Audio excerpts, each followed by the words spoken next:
अनन्या पांडे ने अपनी लाइफ में इतना स्ट्रगल करा है कि उनकी स्ट्रगल का रिजल्ट हमें कॉल मी बे सीरीज में दिख रहा है। My dad has never been in a Dharma film. He never went on Coffee with Kar. I think everyone has their own journey and their own struggle. उन्होंने अपनी audience के लिए इतना struggle किया है ताकि उनकी सीरीज देखने के लिए ना तो हमें लॉजिक की जरूरत पड़े और ना ही स्टोरी लाइन की, और दिमाग वो क्या होता है। सो रिसेंटली अनन्या पांडे की एक वेब सीरीज आई है which is call me bae, produced by godfather Karan Johar. ये सीरीज देखने के बाद आपको लगेगा कि आप किसी इमेजिनरी दुनिया में हो जिसे करण जौहर ने क्रिएट किया है। अगर आप Emily in Paris, broke girl, पू एंड शनाया को जोड़ दोगे तो कॉल मी बे बन जाएगी, वो भी चीप वर्जन में। ये सीरीज देखने के बाद आपको 30 मार खान में भी लॉजिक दिखने लगेगा। हालांकि जैसा हमने एक्सपेक्ट किया था अनन्या पांडे से, उन्होंने उससे बेटर एक्टिंग करी है। शो में उनका कैरेक्टर उनकी रियल लाइफ से इंस्पायर है, एक प्रिटी डम प्रिविलेज गर्ल जिन्होंने अपनी लाइफ में कभी स्ट्रगल नहीं देखा। It's my talent. Very nice.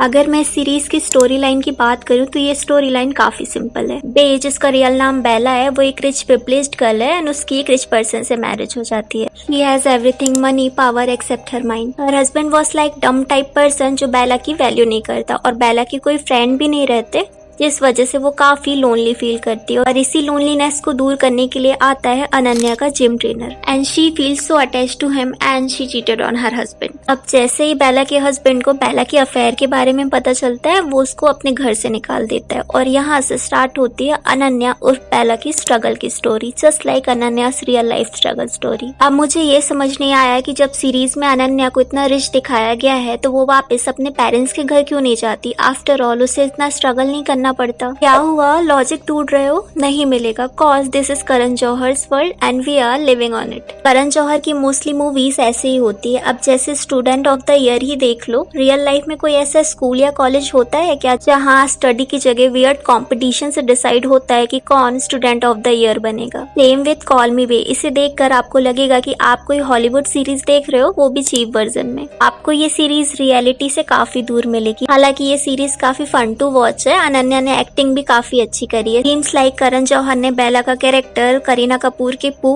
And Alia Bhatt के शनाया से इंस्पायर होकर बनाया है। बट इस सीरीज में सबसे इंटरेस्टिंग कैरेक्टर है नमन अरोड़ा। यस, वाईफाई क्यों लगाया है वाले? क्योंकि इंटरनेट पे बहुत गाली पड़ती है उसको। जैसे इंटरनेट पे गाली पड़ रही है तो फिर वाईफाई क्यों लगाया है? He was very good actor. इतने सालों से वो इंडस्ट्री में है, बट उन्हें ये पहचान अब मिली है, but not because of this show but because of Samay Raina's latest show India's got latent. But कभी कभी लगता है कि ये सीरीज के प्रमोशन के लिए तो नहीं था, क्योंकि सीरीज के रिलीज होने के कुछ दिन पहले ही नमन उस शो में गए थे। But who cares, he deserves appreciation. जब तक कोई क्रिंज पर्सन वायरल नहीं होता तब तक ओके है। तो बैक टू द टॉपिक, क्यों करण इतना ज्यादा नेपोटिज्म को प्रमोट कर रहे हैं? First of all, Kareena, Alia and now Janhvi Ananya. अब आलिया एंड करीना तो बेस्ट एक्ट्रेस है, उन्होंने ये प्रूव भी किया है अपनी एक्टिंग से। बट अनन्या एंड जानवी इतने चांसेस मिलने के बाद भी अपनी एक्टिंग को इम्प्रूव नहीं कर पा रही हैं, और ऐसे में अनन्या एंड जानवी को चांसेस पे चांसेस मिलना was wrong. We all know they can't act, they act average but not the best. और इन्हीं सब की जगह अगर कोई टैलेंटेड एक्टर और एक्ट्रेस को चांस मिलता तो वो कितने ऊपर जा सकता था। बट क्या इसमें सिर्फ डायरेक्टर या प्रोड्यूसर की गलती है जो नेपोटिज्म को बढ़ावा देते हैं? नहीं ना, ऑफ कोर्स इसमें ऑडियंस की भी गलती है। जैसे तृप्ति दीमरी ने अपने स्टार्टिंग करियर में कितनी अच्छी मूवीज में काम किया था, कितनी अच्छी एक्टिंग करी थी, बट क्या ऑडियंस ने उन्हें अप्रिशिएट किया? नहीं ना, ऑडियंस ने उन्हें जब अप्रिशिएट किया जब उन्होंने एनिमल मूवी में न्यूड सीन किया, और यहाँ से वो वायरल हो गई, यहाँ तक कि उन्हें नेशनल क्रश भी बना दिया था। और सेम तारा सुतारिया के साथ भी हुआ था। जैसे कि आप लोगों को पता होगा कि तारा एंड अनन्या ने सेम मूवी में काम किया था, which is student of the year 2, जिसे करण जौहर ने प्रोड्यूस किया था। और अगर आप वहाँ से तारा एंड अनन्या के करियर का ग्राफ देखोगे तो अनन्या का करियर काफी ग्रो हुआ है,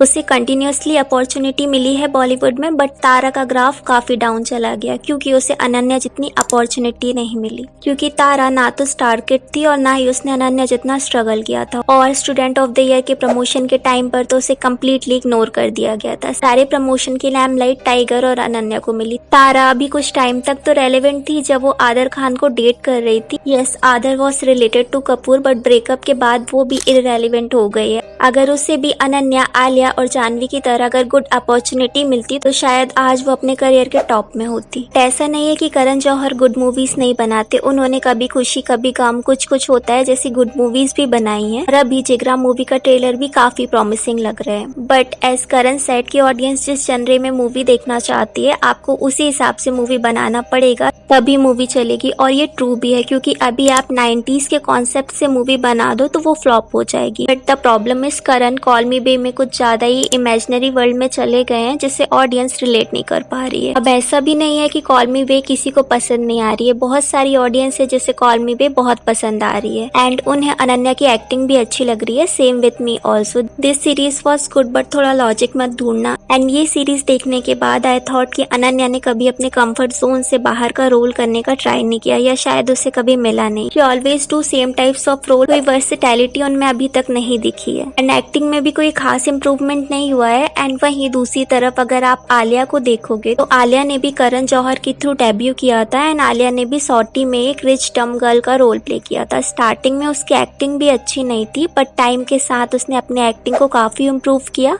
एंड काफी वर्सेटाइल रोल प्ले करे like Gangubai and now Jigra. And now she was the most successful actress in Bollywood. So it's not about the star kid, it's about the good acting we want. And some star kid do and some doesn't. एक और चीज मैं कहूंगी कि call me बे team या अनन्या की PR team ने एक पेड रिव्यूज हायर करे हैं, जो कि अनन्या की हर पोस्ट पे कंटिन्यूअसली गुड रिव्यूज देते जा रहे हैं। इवन नॉर्मल पीपल के कमेंट सेक्शन में भी आर्ग्यू कर रहे हैं। अब आप लोग बोलोगे कि पेड प्रमोशन या पेड PR तो सब करते हैं, इसमें क्या है? तो I agree, but don't you think अगर आप किसी मूवी या सीरीज को देखने से पहले उसके रिव्यू को चेक करोगे और अगर आपको पोस्ट में इसी तरह के गुड रिव्यूज मिलेंगे तो आप मूवी देख लोगे, और अगर मूवी अच्छी नहीं निकली तो आप डिसअपॉइंटेड हो जाओगे। तो इन दी एंड मैं ये कहूंगी कि this movie was good, you can watch. जरूरी नहीं है कि हर मूवी को लॉजिक एंड दिमाग लगाकर देखा जाए, कुछ मूवी को दिमाग घुटनों में रखकर भी देखा जा सकता है। So what are your thought about call me babe? Please do a comment. And paid PR क्या होता है और इससे हम कैसे मैनिपुलेट हो रहे हैं, इसे जानने के लिए इस वीडियो पे क्लिक करिए। Thank you.